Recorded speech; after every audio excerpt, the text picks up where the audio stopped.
Good morning, my people. Hello, hello. How are you doing? Good day to you. My name is Michael Ojola from Mindset Transformation Africa, and on today's episode of Daily Mind Shift, I want to tell you this. A year from now, you may wish you had started today. That's a quote from Karen Lamb. He said, a year from now, you may wish you had started today. I recorded a podcast for my transformation over tea, one of my transformation over tea episode, and the podcast talk about there are two pains in life that we have to embrace. It's either you embrace the pain of discipline right now to do what you ought to do, even when you don't feel like it, or you eventually embrace the pain of regret, which I don't wish on anybody. I don't even wish it on my enemy. The pain of discipline or the pain of regret. I know it's Jim Rohn that even made this particular quote popular. That you have to choose between two pains: the pain of discipline and the pain of regret. So, a year from now, will you have the pain of discipline? A year from now, will you have the pain of discipline or the pain of regret? That's exactly what this quote is trying to tell us. Will you wish you had started what you need to have started today? Do you think you would have started what you ought to have started a year from now? So it's important that you think like that, all right? If you're finding it hard to make decisions, it's important for you to think like that a year from now, will I wish I had started today? Will I regret not starting that business now? Will I regret not buying that course now? Will I regret not saying yes to the guy, to the girl now? Will I regret one or two of these decisions, or will it work out well? You have to do that self-analysis. You have to think, and you have to make that choice yourself. So a year from now, you may wish you had started today. And one of the ways that one of the things that hold people back from making action, from deciding or choosing to act immediately, is they think motivation is experiencing a particular feeling. That is one of the first steps for you you need to realize this. As a first step to taking action, you need to realize that being motivated does not mean that you have to experience a particular feeling. You don't need to feel excited. You don't need to feel a sense of desire or a sense of anticipation. No. Motivation is simply one or more reasons you have to act a certain way, whether you feel like it or not. Many of us are so addicted to our feelings that the moment you don't feel good about anything, you don't do it. You don't take action until you feel good, and the moment the feeling of goodness or whatever, the good feeling, the moment that dopamine or the chemical in your brain simmers down, immediately you stop doing. That's why many people have unfinished projects, because they started doing that project based on feeling.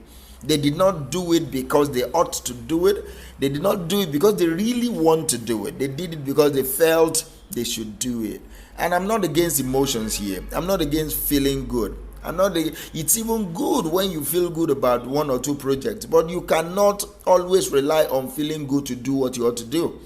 You cannot always rely on feeling good to do what you need to do. You cannot always rely on feeling good to pursue your passion, to pursue your vision.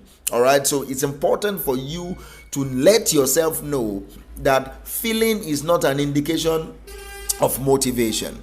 Feeling is not a major indicator to motivation. No, you don't need to feel excited. You don't need to feel the anticipation or the desire to do something. All right, so you need to choose to do something. Maybe, for example, if you do something, the thing that you ought to do right now, it will clear your mind. It will align with your value. It will reduce your stress. It will avoid some negative consequences. Maybe it will lead to financial gain. Maybe it will make you to feel good about yourself. Those are reasons that are beyond feelings. All right.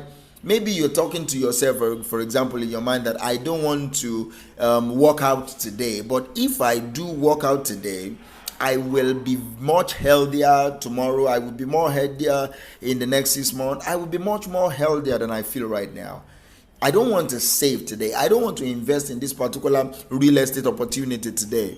But if I do invest in this particular real estate opportunity today, it will give me some financial gain down the line. It will increase my financial prosperity significantly. That's how you talk to yourself that, see, I don't want to do this, but if I do it now, what are the benefits? That's one of the ways for you to self-start, for you to talk yourself into doing something. And another ways for you to talk yourself into doing something or taking action immediately, so that a year from now you wouldn't be wishing that you had started something, is involving people. Involve people in the process. Involve people in the process of making decisions.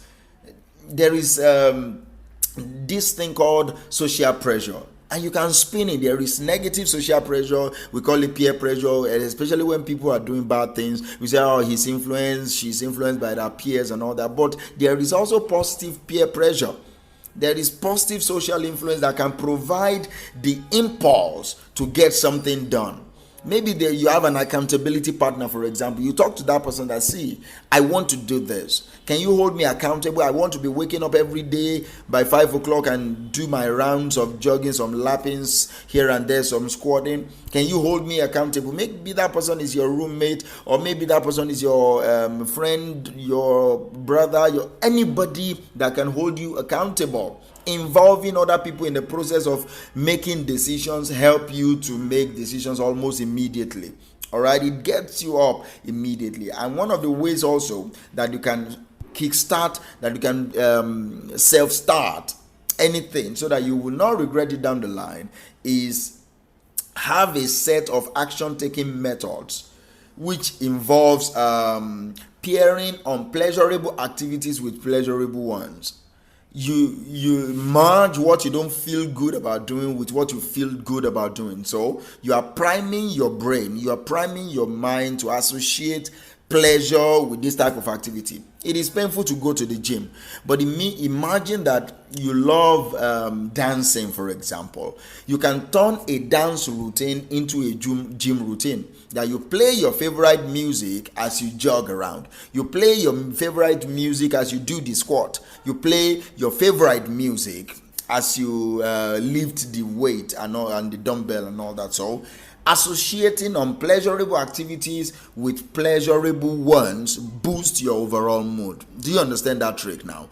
Find something that you really, really love doing, and find something that you don't like doing but is very beneficial to you. Merge the two together. Find a way to incorporate the two together, and you will see that you will be able to act the way you want to act. You'll be able to do what you ought to do, what you want to do, what you need to do, rather than what you feel like doing. Thank you for listening to me on today's episode of Daily Mind Shift. My name is Michael Ojuela. Your attention is not taken for granted. Thank you, and I will talk to you later. Bye.